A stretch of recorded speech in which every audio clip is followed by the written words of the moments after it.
kehadiranmu, pernyataanmu, suaramu, suara tenormu, suara bassmu, apapun itu, kalau kamu sampaikan kepada anakmu itu berbeda.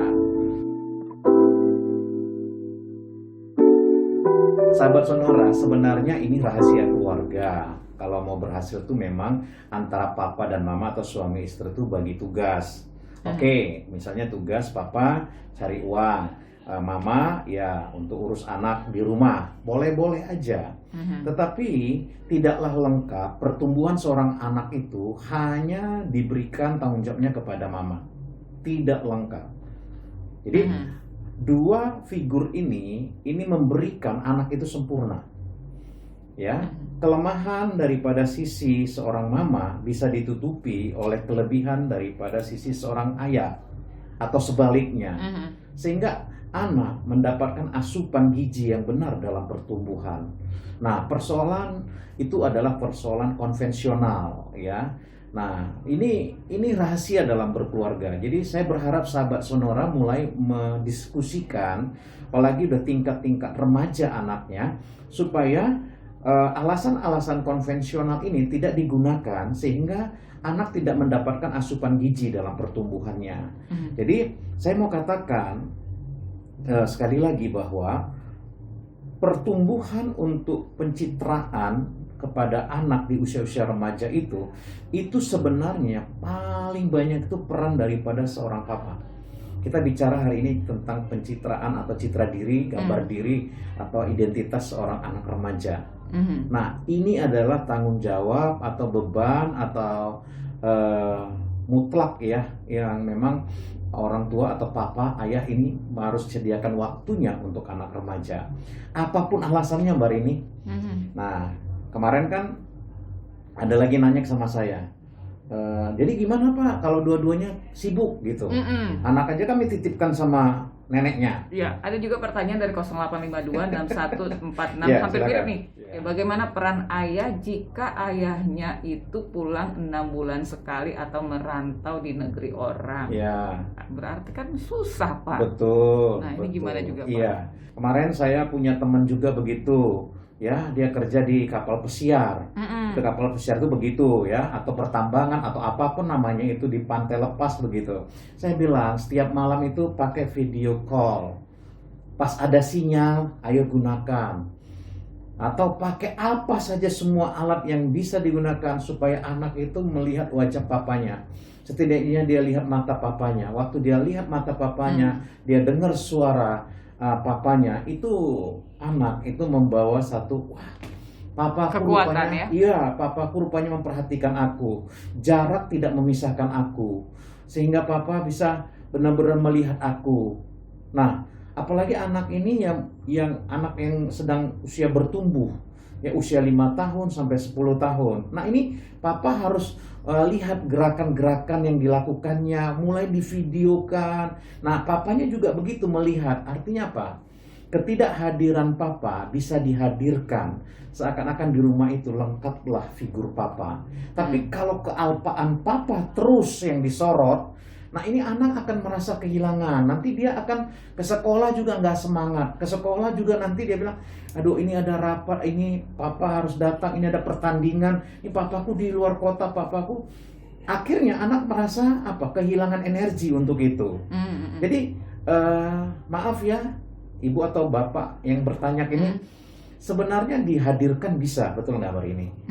Pakai video call ya, Pak ya? Semuanya bisa dipakai. Sekarang kan lebih canggih, lebih gampang begitu. Kalau kita nonton YouTube bisa sampai 1 jam. Kenapa kita nggak bisa berikan misalnya 15 menit sehari? Saya bilang tuh sama yang teman yang di kapal pesiar itu, setiap hari, walaupun selisih jam kalian, waktu kamu temukan sinyal kamu, ayo langsung. Nah, dia lakukan. Anaknya lagi masa pertumbuhan. Nah, tidak bisa diwakilkan sama orang lain. Asupan gizi dari seorang yang namanya papa. Tidak bisa. Ibu, bapak nggak bisa diwakilkan dengan fasilitas. Tidak bisa diwakilkan dengan uang.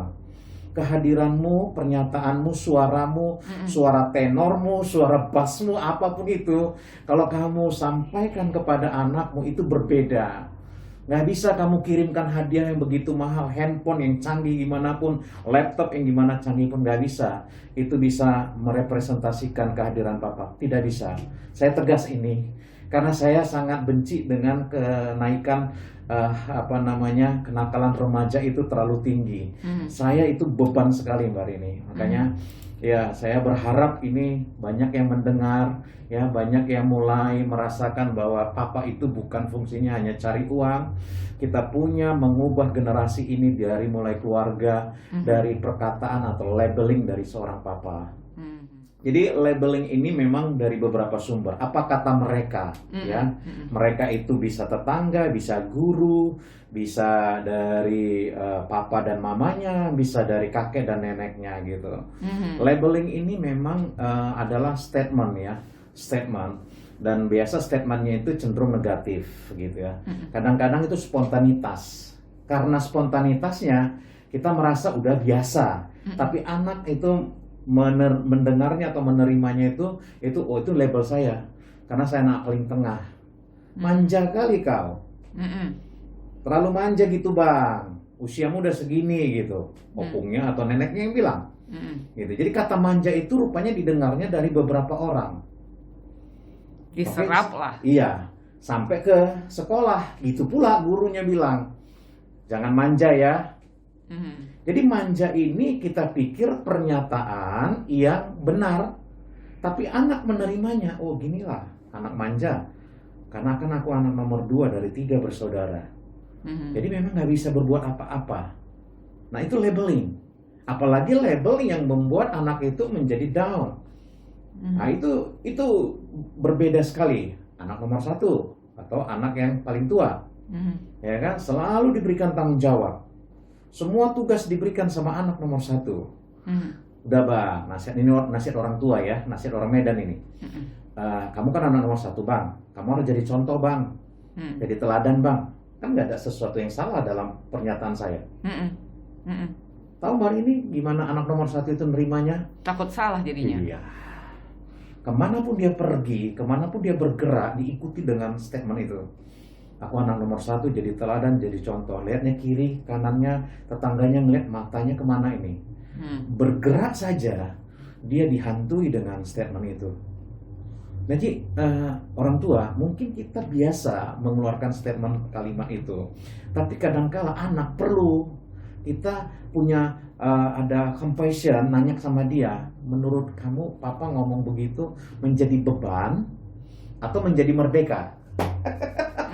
Kalau dibilang anaknya beban pak. Nah kalau udah jadi beban, ayo diskusi. Oh berarti papa harus ubah dong kalimatnya. Iya nggak usah dibilang, aku pun udah tahu pak nomor 1. Nggak usah dijelaskan pun aku udah tahu nomor 1. Iya. Ya kan? Dia mengeluarkannya itu dengan emosi. Tapi itu biasa, bukannya turun temurun Pak. Misalnya kalau yang nomor 1 ya memang harus bertanggung jawab, jadi teladan. Terus yang paling kecil, paling bungsu nih, yang bungsu itu memang bawaannya manja ya. Maklum lah Bu, Pak, namanya anak paling bungsu, manja. Kita kan biasa arisan begitu. Betul. Kan tidak ada yang salah kan? Nggak salah Pak. Betul. Nah sekarang kita masuk ke dunia anak kita, nerimanya gimana dia? Nah ini gizi untuk dia membuat bertumbuh, atau justru membuat dia makin berkurang tenaganya. Jadi stunting. Nerima itu, betul gitu. Gak ada yang salah gitu. Kalau stunting kasih sayang gitu ya. Kalau nggak ada yang salah pernyataan orang tuanya. Kalau saya ditanya ke orang tua, nggak ada Bu, nggak ada. Pak nggak ada Pak pernyataan Bapak benar gitu. Pertanyaannya pernah diskusi nggak sama anak yang nerimanya? Berkali-kali waktu kita tanya kepada anak yang nomor 1, anak yang paling kecil, ya ini jadi labeling bagi dia, beban. Di pundaknya itu waktu dia jalan itu wow. Jadi seakan-akan mata itu menyorot dia. Nah, itu berbahaya bagi anak. Akhirnya anak nggak merdeka. Akhirnya anak itu nggak lugas ya dalam bergerak. Tidak bisa berekspresi ya. Iya, dari dalam pakai gitu. apa maunya Iya, gitu. Ini yang perlu kita evaluasi. Jadi waktu kita memberikan nasihat yang sudah terlalu sering ya. Jadi kan kalau labeling itu kan begitu, memberikan statement atau pernyataan yang terlalu sering. Mungkin dari satu orang, mungkin dari orang lain gitu, terlalu sering. Nah, mulai tanya kepada anak kita. Ini jadi beban atau gimana? Diskusikan, itu solusinya.